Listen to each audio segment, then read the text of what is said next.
Hi, this is Kristen Beasley, and in today's video, we're going to look at how you can shine on social media and how you can come across as a thought leader in your industry.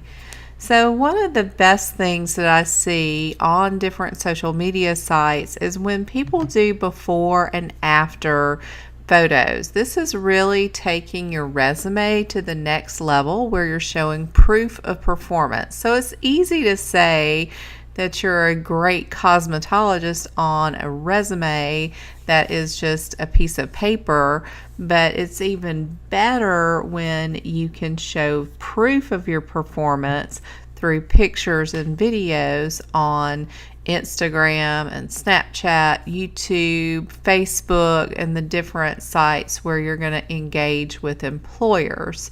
So one of the things I want to talk to you about is to make sure that you are on the platforms where the employers are going to notice you.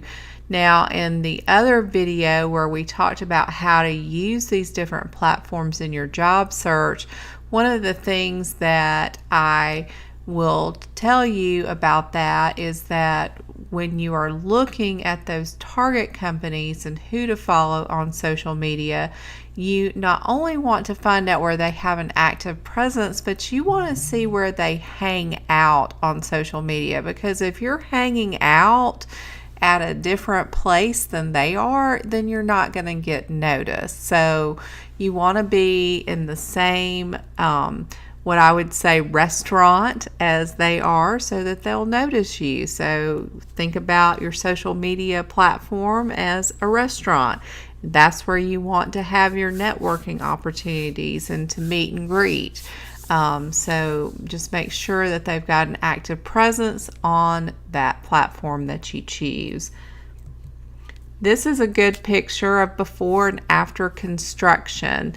So you see before, and then you see how they gutted it and how they made this beautiful new kitchen out of this other kitchen. Another thing to do is show yourself in action, actually doing the job that you do, as long as that doesn't break any policies with your current company.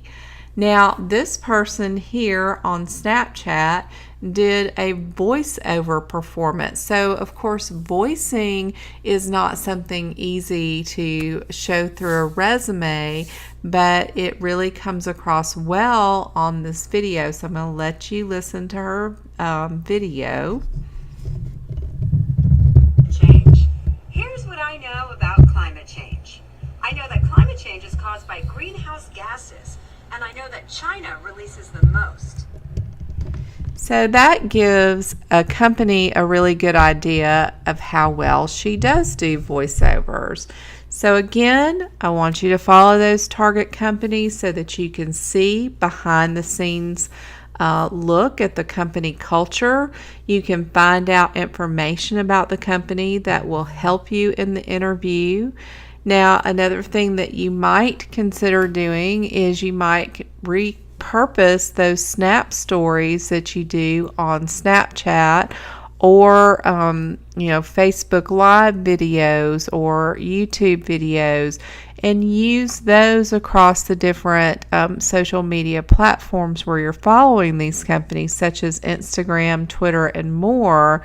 So if you save them, you can repurpose them in different ways across different social media platforms. So on YouTube, one of the things that you could do on YouTube to show proof of performance is doing how-to or tutorial videos. Now, one thing I will tell you that I've read that really helps boost your video ranking up on YouTube is to save your video with the name of the video, such as day dash in dash the dash life dash of dash computer dash programmer, and then that .mp4. Now, I'm sure you got sick of hearing me say dash, but that actually helps Google to read it and to rank your video higher. I thought that was really interesting.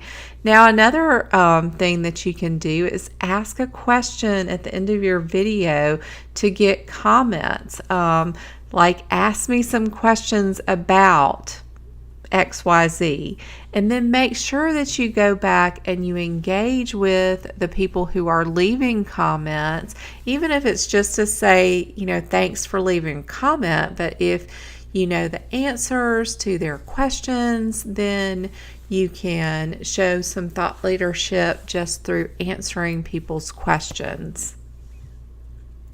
Now, what are recruiters and employers looking for when they're looking at you on social media? Well, 97% are looking at professional experience.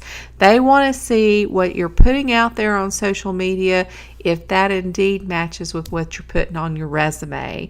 Now, 96% are reviewing the length. So again, what are you saying on social media versus what are you saying on paper? Are the dates the same? Because if they aren't, then somewhere you're not being truthful, and that's going to come back to bite you later. 88% are checking out to see if you're posting things that are industry related. So like if you're sharing articles, like you've read an article about the NASA twin study that we talked about in another video, and you're sharing that because you are in the aerospace engineering field. 93% are actually looking to see if you've got mutual friends or connections, so that maybe they can find out a little bit more about you before they invite you in for an interview. 95% are looking to see that you've got the skills necessary to do the job. Those are called hard skills. Now, soft skills are more like the nice skills like communication style, things like that. But hard skills are actually that you've got the education, experience, and the knowledge to bring to the table to do that job. Now, 80%, they're looking to see if you're a good cultural fit.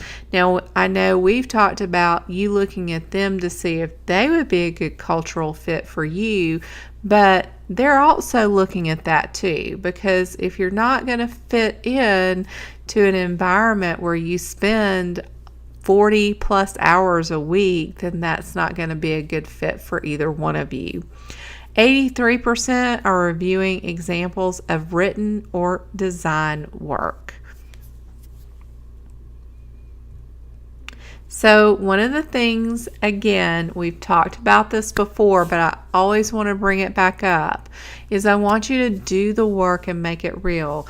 Make sure you're Googling yourself. Again, put the quotation marks around your name so that you can get the cleanest results about what an employer or recruiter is seeing about you. You want to look to see if on that very first page of Google, are your results negative, irrelevant, hey, that's not me, or are they positive and relevant? And what you're striving for is to get all 10 of those results on that first page positive and relevant about you.